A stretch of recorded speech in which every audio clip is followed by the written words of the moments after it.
준서야, 민재야, 너희가 맞지? 엄마야, 35년이야. 35년 동안 너희를 찾았어. 어떻게 이럴 수가? 내가 어떻게 여기에 있니? 형은 어디 있니? 그날 저는 심장이 멈추는 줄 알았습니다. 한성그룹 계열사 CEO 취임식장. 새로 부임한 젊은 CEO의 얼굴을 보는 순간 35년 전 잃어버린 제 쌍둥이 아들 중 한 명의 얼굴이 그대로 서 있었거든요. 저는 박영숙입니다. 오늘 제가 들려드릴 이야기는 35년간 가슴에 묻고 살았던 쌍둥이 아들들의 실종, 그리고 그 과정에서 밝혀진 충격적인 진실에 관한 것입니다. 시작하기 전에 간곡히 부탁드립니다. 구독과 좋아요 버튼을 꼭 눌러주세요. 여러분의 작은 관심이 저에게는 큰 위로가 됩니다. 무더운 여름날이었습니다. 한성빌딩 대강당의 에어컨이 쉴 새 없이 돌아가고 있었지만 저는 이마에 맺힌 땀을 닦아낼 수조차 없었죠.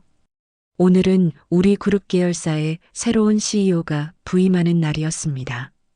저는 남편이 생전에 앉던 맨 앞줄 중앙 자리에 앉아 있었어요. 10년 전 남편이 세상을 떠난 후 저는 형식적으로나마 이런 행사에 참석했습니다. 옆에 앉은 준혁이 불안한 듯 제 손을 잡았죠. 어머니, 오늘따라 안색이 안 좋으세요. 괜찮으세요? 저는 고개를 끄덕였지만 사실 며칠 전부터 이상한 꿈을 꾸고 있었어요. 쌍둥이 아들 준서와 민재가 제게 달려오는 꿈이었죠. 35년 전 5살 때 백화점에서 사라진 아이들이었습니다. 사회자의 목소리가 울려 퍼졌습니다. 지금부터 한성디지털의 새로운 CEO, 강민재 사장님을 모시겠습니다. 민재, 제 둘째 아들과 같은 이름이었어요. 순간 가슴이 쿵 내려앉았습니다. 설마 하는 마음으로 무대를 바라봤죠. 그리고 그 순간 저는 숨을 쉴 수가 없었습니다. 무대 위로 걸어 나오는 남자의 얼굴. 그것은 제 남편의 젊은 시절 모습 그대로였어요. 아니, 더 정확히는 쌍둥이가 자라면 이렇게 되었을 거라고 상상했던 바로 그 얼굴이었죠. 큰 키, 날카로운 눈매, 곧은 콧날, 그리고 걸을 때의 자세까지 모든 것이 제 기억 속 남편과 너무나 닮아 있었습니다. 특히 왼쪽 어깨를 살짝 앞으로 내미는 걸음걸이는 남편의 습관 그대로였어요. 제 몸이 저절로 일어섰습니다. 민재야, 우리 민재. 주변 사람들이 놀란 눈으로 저를 쳐다봤지만 저는 아무것도 들리지 않았어요. 오직 무대 위에 강민재만 보였습니다. 그가 마이크를 잡고 인사를 시작했죠. 안녕하십니까. 한성디지털의 새로운 CEO로 부임하게 된 강민재입니다. 미국에서 자랐지만 한국 기업에서 일하게 되어 영광입니다. 그 목소리를 듣는 순간 저는 확신했어요. 낮고 차분한 목소리, 말끝을 살짝 올리는 억양. 그것은 제 남편의 말투였고 어린 민재도 그렇게 말했었죠. 준혁이 제 팔을 잡으며 당황했습니다. 어머니, 왜 그러세요? 제발 앉으세요.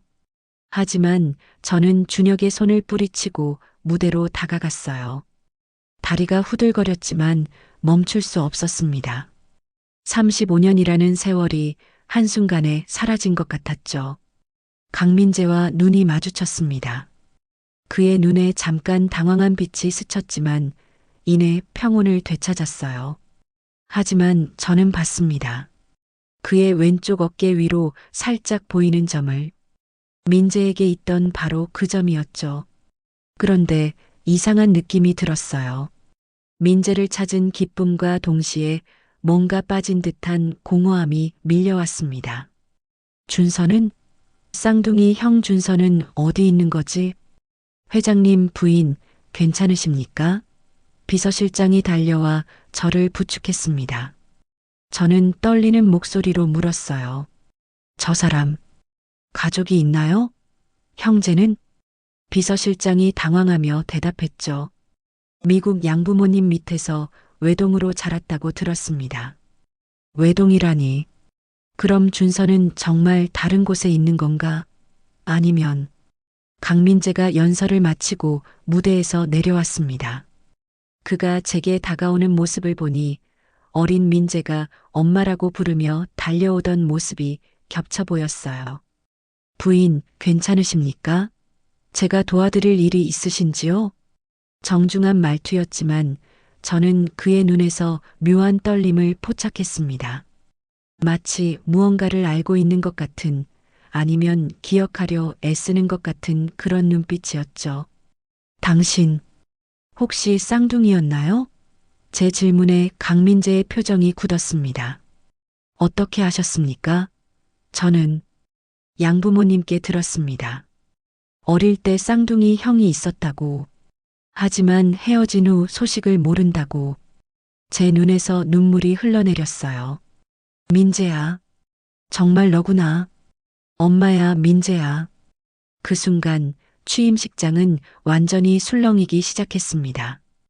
기자들이 사진을 찍기 시작했고 임직원들은 충격에 빠진 표정으로 우리를 바라봤죠. 준혁이 황급히 다가왔어요. 어머니, 이게 무슨 일이에요? 설마 이분이. 저는 준혁을 보며 말했습니다.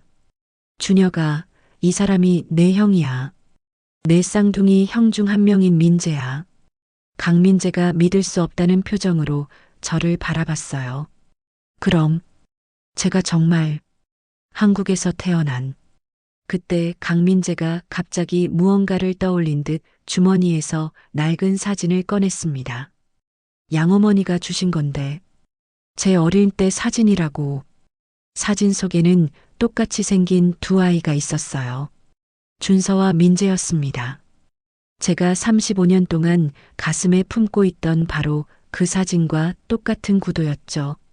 그날 밤 저는 35년 만에 처음으로 남편의 서재 금고를 열었습니다. 남편이 생전에 절대 열지 말라고 했던 그 금고였죠. 하지만 이제는 열어야 할 때가 온 것 같았어요. 금고 안에는 두꺼운 일기장과 서류 뭉치가 있었습니다. 일기장을 펼치자 남편의 글씨가 보였어요. 준서와 민재를 잃은 날, 내 인생 최악의 날이다. 강미선이 아이들을 데려갔다. 내 불륜이 만든 재앙이다. 영숙에게는 절대 말할 수 없다.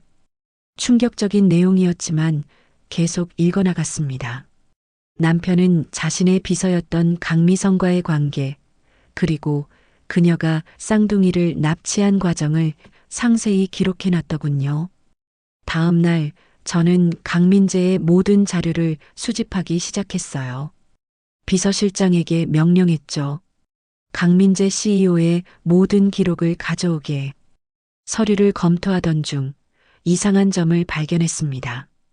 강민재의 미국 입양 기록에 쌍둥이 중 한 명이라고 명시되어 있었어요. 그리고 입양 당시 나이가 6살이었죠. 실종 1년 후였습니다. 그럼 그 1년 동안 어디 있었던 거지? 그리고 준서는? 저는 사설 탐정을 고용했습니다. 미국과 한국을 오가며 35년 전 사건을 재조사해 달라고 부탁했죠. 일주일 후 탐정이 충격적인 사실을 알려왔어요. 부인 강민재 씨의 양모 캐서린 강을 만났습니다. 그녀의 언니가 바로 강미선이었습니다. 역시나였어요.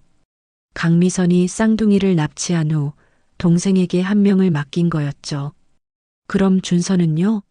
나머지 한 명은 어디 있죠? 탐정이 무거운 표정으로 대답했습니다. 그것은 아직 확인 중입니다. 그날 오후 준혁이 제 서재로 찾아왔어요. 어머니, 강민재 CEO를 조사하고 계신다면서요? 직원들이 다 알고 있어요. 저는 일기장을 준혁에게 보여줬습니다. 준혁아, 이걸 봐. 내 아버지가 남긴 거야. 준혁이 일기를 읽더니 충격에 빠졌어요. 이럴 수가. 그럼 정말 강민재 씨가 제 형인 건가요? 그때 서연이 들어왔습니다. 차가운 표정으로 저를 바라보더니 말했죠. 어머님, 또 망상에 빠지셨어요? DNA 검사도 안 했으면서 무슨 확신으로. 저는 서연을 똑바로 봤어요. 서연 씨, 당신은 아이를 잃어본 적이 없으니 모르겠지만 엄마는 알아.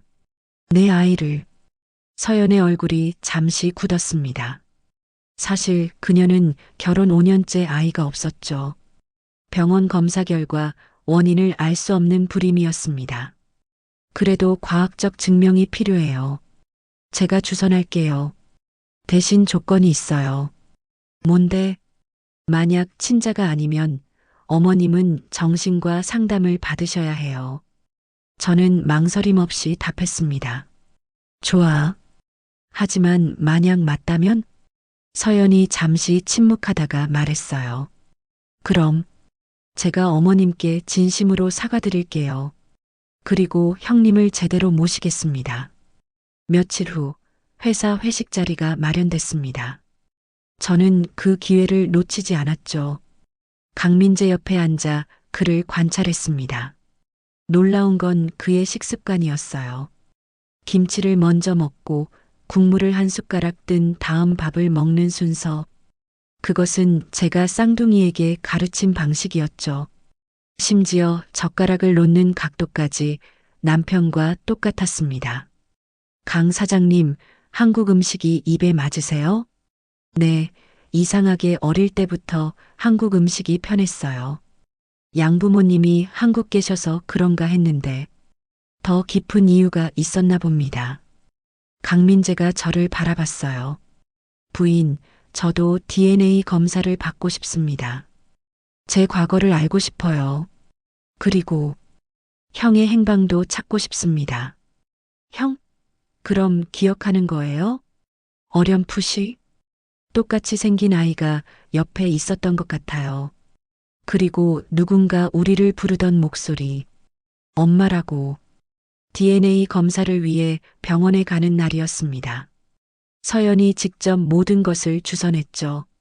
대학병원 VIP 검사실에서 진행됐는데 서연이 직접 참관했습니다. 어머님, 이 검사 결과가 어떻게 나오든 받아들이셔야 해요. 약속하셨잖아요. 서연의 목소리에는 묘한 확신이 담겨 있었어요. 마치 결과를 이미 알고 있는 것처럼 말했죠. 검사를 마치고 나오는데 강민재가 저에게 물었습니다. 부인, 혹시 제 형, 준서에 대해 더 아시는 게 있으신가요? 저는 고개를 저었어요. 35년 동안 찾았지만 단서조차 없었어요. 경찰도 포기했죠. 그때 서연이 끼어들었습니다. 어쩌면 살아있지 않을 수도 있어요. 35년이면 충분히. 서연 씨, 제가 날카롭게 말했지만 서연은 담담하게 이어갔어요. 현실을 직시하셔야 해요. 어머님이 강민재 씨만이라도 찾으신 게 기적이에요. 2명 다 찾길 바라는 건 욕심이죠. 저는 서연의 차가운 말에 상처받았지만 어느 정도 일리가 있다는 것도 알았습니다. 하지만 포기할 수 없었어요. 그날 밤 정희에게서 전화가 왔습니다. 영수가 중요한 걸 발견했어. 35년 전 신문 기사를 찾았는데 쌍둥이 실종 사건 이후에 한 아이가 미국 병원에서 발견됐다는 기사야. 정말? 그게 준서일 수도 있겠네. 하지만 정희의 다음 말에 가슴이 철렁했어요. 그런데 그 아이가 심각한 상태였대. 그 이후 기록이 없어. 며칠 후 DNA 검사 결과가 나왔습니다. 서연이 직접 결과를 가지고 왔죠. 병원 회의실에 저, 준혁, 강민재가 모였습니다. 서연이 봉투를 열기 전에 말했어요. 어머님, 마지막으로 묻겠습니다. 결과가 어떻게 나와도 받아들이실 건가요? 당연하지. 하지만 나는 확신해. 민재는 내 아들이야. 서연이 결과지를 꺼냈습니다. 99.9% 일치. 강민재 씨는 어머님의 친아들이 맞습니다. 순간 모두가 침묵했어요. 서연조차 놀란 표정이었죠. 그녀는 정말 예상하지 못했던 것 같았습니다. 어머님, 제가 정말 죄송합니다. 제가 너무 몰랐어요. 서연이 눈물을 흘리며 사과했습니다. 그때 서연이 충격적인 고백을 했어요.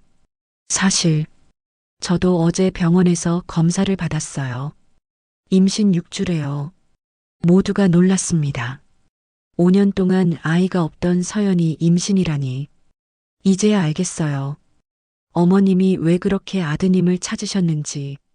저도 이제 엄마가 되니까 그 마음을 조금은 알 것 같아요. 강민재가 제 손을 잡았습니다. 어머니, 이제 뭐라 불러야 할까요? 정말 제가 민재가 맞는 건가요? 그래, 민재야. 내가 내 아들이야. 35년 만에 찾은 내 아들. 우리는 서로를 껴안고 울었습니다. 하지만 마음 한구석에는 여전히 빈자리가 있었어요. 준서는 어디에 있는 걸까요? 준혁이 형이라고 부르자 강민재도 어색하게 웃었죠. 동생이 있었구나. 아니, 원래도 형이 있었지만 그날 저녁 가족 식사를 했습니다. 35년 만에 완전한 가족 식사는 아니었지만 그래도 행복했어요. 서연도 처음으로 진심 어린 미소를 보였죠. 식사 중에 강민재가 말했어요. 어머니, 양어머니가 한국에 오고 싶다고 하십니다. 뭔가 중요한 얘기가 있다고. 그래. 언제 오시는데? 다음 주요. 그리고 준서 형에 대한 단서를 가지고 있을지도 모른다고 하셨어요.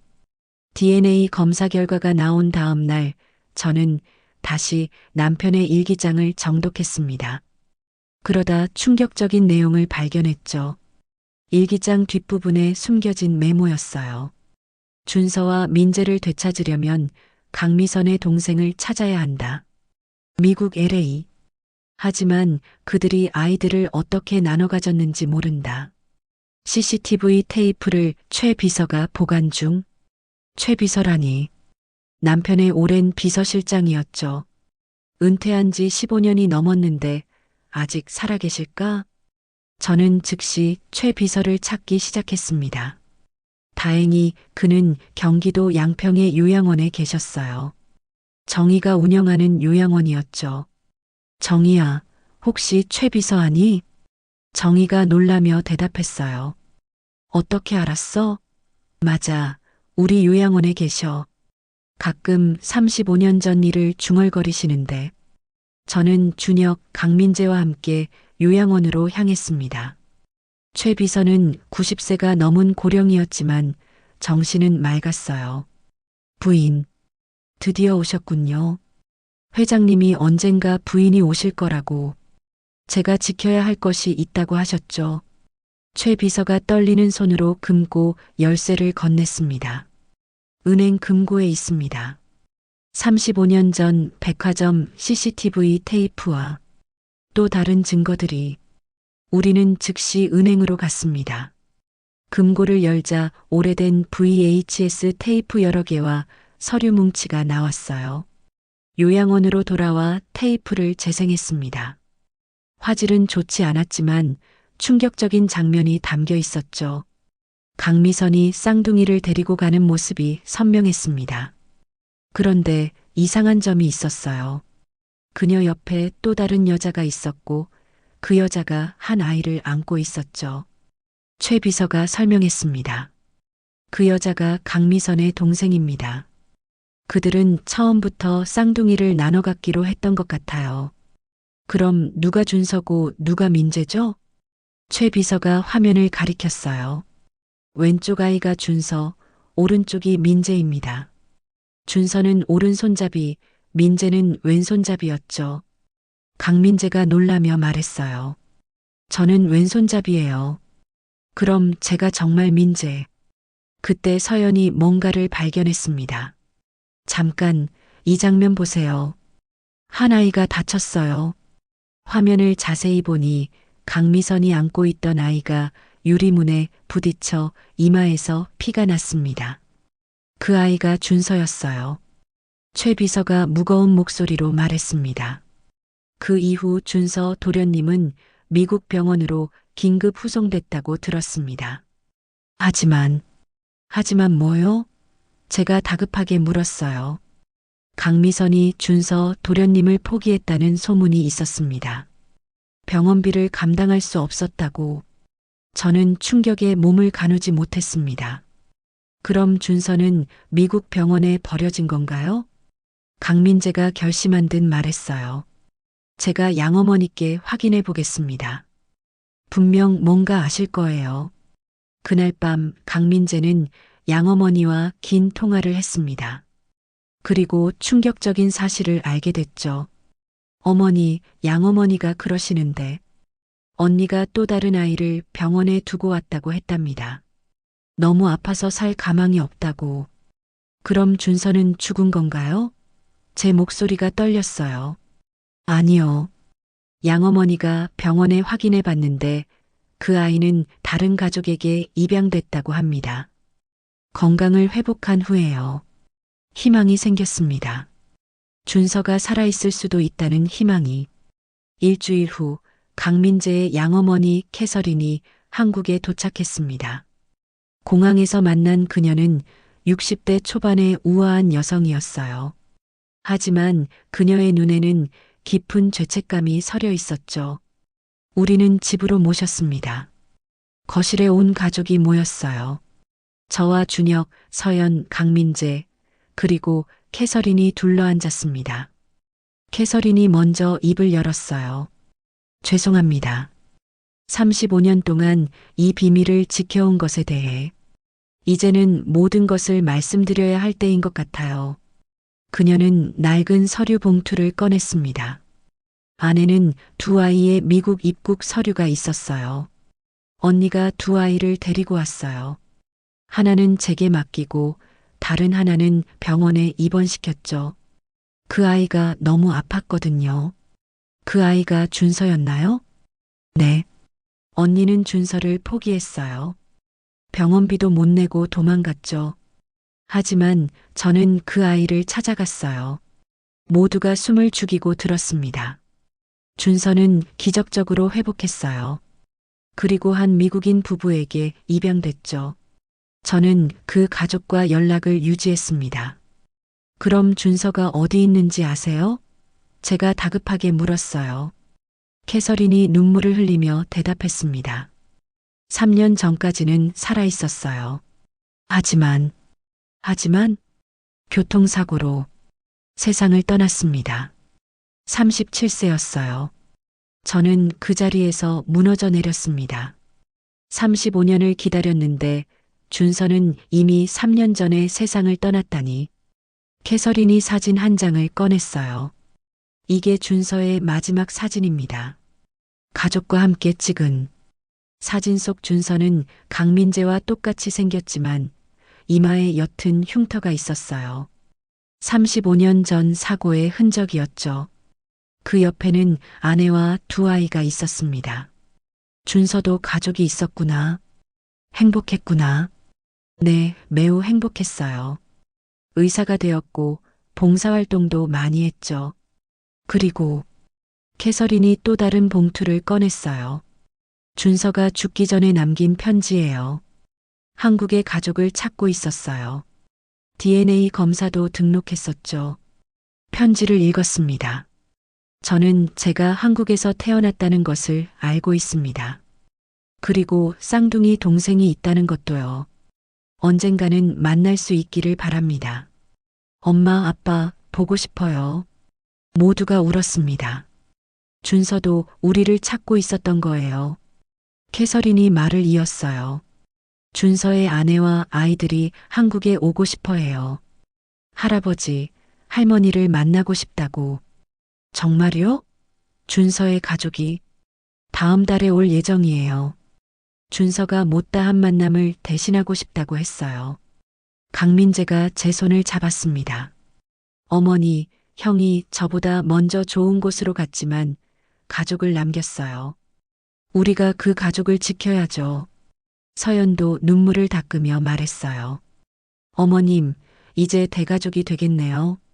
준서 씨의 아이들도 우리 아이들과 사촌이 되고 캐서린이 떠난 후 우리는 준서의 흔적을 더 찾기 시작했습니다. 그녀가 남긴 연락처로 준서의 미국 가족과 화상 통화를 했어요. 화면에 나타난 준서의 아내 제니퍼는 금발의 미국인이었습니다. 옆에는 10살, 8살쯤 되어 보이는 두 아이가 있었죠. 안녕하세요. 준서가 항상 한국 가족을 만나고 싶어 했어요. 한국말도 아이들에게 가르쳤죠. 두 아이가 서툰 한국말로 인사했어요. 안녕하세요. 할머니, 할아버지. 할아버지라니. 준서가 아버지를 그리워했다는 뜻이었죠. 저는 눈물을 참으며 아이들과 대화했습니다. 제니퍼가 놀라운 이야기를 들려줬어요. 준서는 한국 이름을 평생 간직했어요. 법적 이름은 데이비드였지만 가족들에게는 준서라고 불러달라고 했죠. 그리고 더 놀라운 사실이 있었습니다. 준서가 3년 전 한국을 방문했었대요. 우리 가족을 찾기 위해서였죠. 진짜요? 언제 왔었나요? 3년 전 여름이요. 한성그룹 건물 앞에서 하루 종일 서 있었대요. 어머니를 만날 용기가 안 났다고. 그때 제가 그를 봤다면 3년 전이면 남편이 돌아가신 직후였어요. 제가 가장 힘들 때 준서가 날 찾아왔었구나. 서연이 노트북을 가져왔어요. 어머님, 이것 보세요. 3년 전 한성그룹 CCTV를 확인했는데 화면에는 강민재와 똑같이 생긴 남자가 건물 앞을 서성이는 모습이 있었습니다. 이마에 흉터만 빼면 강민재와 구분이 안 갈 정도였죠. 준서였구나. 정말 준서가 왔었구나. 그때 강민재가 충격적인 고백을 했어요. 저도 그때 한국에 있었어요. 사업차 잠깐 들렀었죠. 어쩌면 우리가 스쳐 지나갔을지도 몰라요. 운명의 장난이었을까요? 쌍둥이 형제가 35년 만에 같은 장소에 있었지만 만나지 못했다니. 제니퍼가 마지막으로 전해준 것이 있었습니다. 준서의 유품 중에 한국 관련 물건들이 많았다고요. 낡은 한글 교과서, 한국 지도, 그리고 엄마라고 쓴 메모들. 준서는 평생 우리를 잊지 않았어요. 저는 결심했습니다. 준서의 유고를 한국으로 모셔와야겠다고. 그래야 진짜 가족이 될 수 있을 것 같았어요. 준혁이 말했어요. 어머니, 형님 두 분을 위한 추모공원을 만들면 어떨까요? 비록 준서 형은 떠났지만 강민재도 동의했습니다. 좋은 생각이에요. 형과 제가 함께할 수 있는 공간이요. 준서의 가족과 연락을 주고받던 어느 날 남편의 변호사였던 황 변호사가 찾아왔습니다. 은퇴한 지 오래됐는데 갑자기 나타난 거였죠. 부인, 이제 때가 된 것 같습니다. 회장님이 마지막으로 남기신 것이 있어요. 황 변호사는 봉인된 서류 봉투를 건넸습니다. 쌍둥이를 모두 찾거나 한 명이라도 찾으면 전해달라고 하셨죠. 떨리는 손으로 봉투를 열었습니다. 남편의 친필 편지와 함께 충격적인 내용이 있었어요. 영숙, 용서해 주오. 강미성과의 관계는 나의 실수였지만 그녀가 임신했다고 거짓말한 것을 믿은 것은 더 큰 실수였소. 쌍둥이는 오직 당신과 나의 아이들이요. 모두가 충격에 빠졌습니다. 그럼 강미선은 쌍둥이의 친모가 아니었다는 거예요? 황 변호사가 설명했어요. 네, 회장님이 나중에 알게 되셨죠. 강미선은 불임이었습니다. 하지만 회장님의 아이를 원했고 그래서 쌍둥이를 납치한 겁니다. 그럼 왜 남편은 진실을 말하지 않았죠? 이미 아이들이 사라진 후였고 강미선도 자취를 감췄으니까요. 그리고 부인께 불륜 사실을 들킬까 두려우셨던 것 같습니다. 서연이 의학적 소견을 더했어요. DNA 검사 결과를 다시 봤는데 강민재 씨는 100% 어머님과 아버님의 친자가 맞아요. 강미성과는 아무 관계가 없어요. 강민재가 안도의 한숨을 쉬었습니다. 다행이에요. 그 여자가 제 친모가 아니라니. 편지에는 더 충격적인 내용이 있었어요.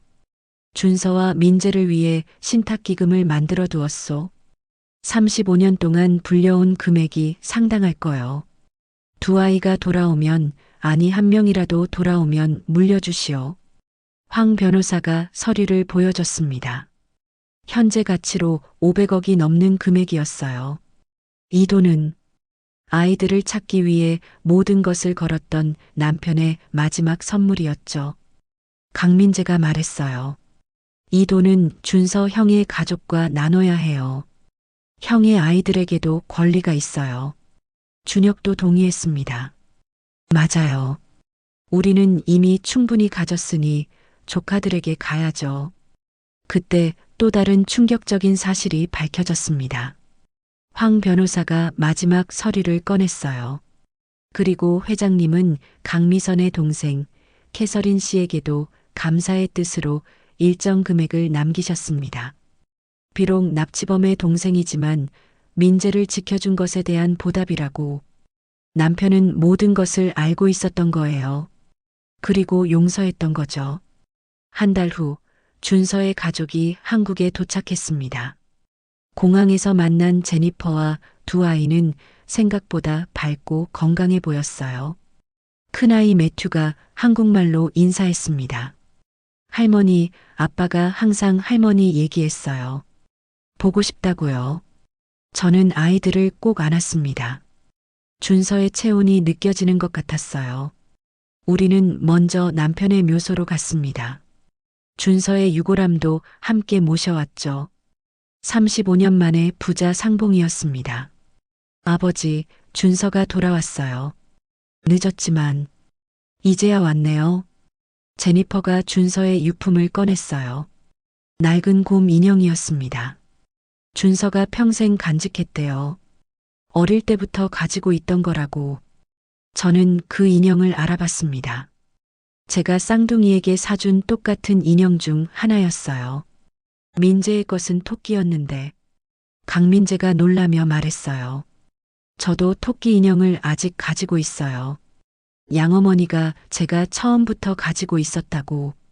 35년 만에 곰과 토끼가 다시 만났습니다. 쌍둥이의 유일한 증표였죠. 며칠 후 우리는 준서를 위한 추모식을 열었습니다. 한성그룹 임직원들도 많이 참석했어요. 모두가 준서와 민재의 사연에 감동했죠.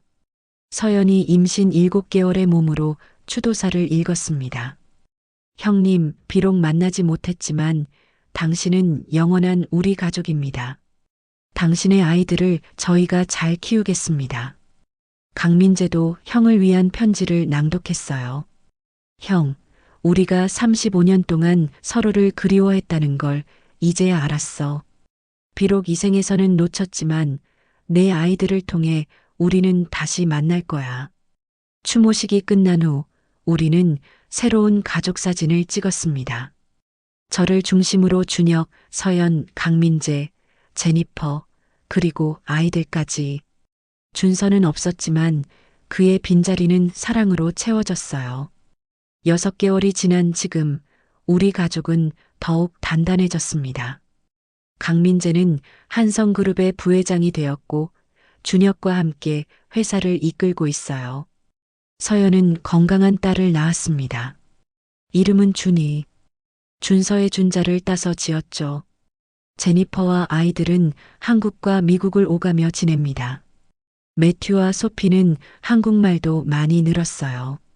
어느 날 매튜가 제게 물었어요.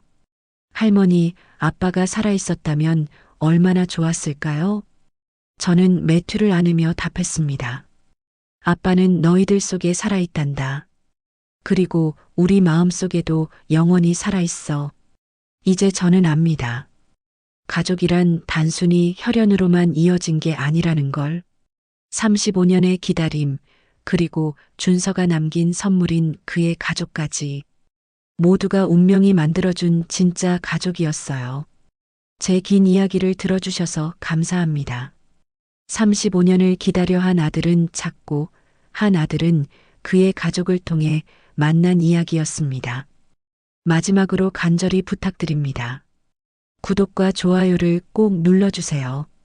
여러분의 따뜻한 관심이 저 같은 사람들에게 큰 힘이 됩니다. 그런데 여러분은 어떻게 생각하세요? 준서를 3년 전에 놓친 것이 운명의 장난일까요? 아니면 이렇게라도 그의 가족을 만난 것이 축복일까요? 만약 여러분이라면 35년을 기다릴 수 있었을까요? 여러분의 생각이 궁금합니다.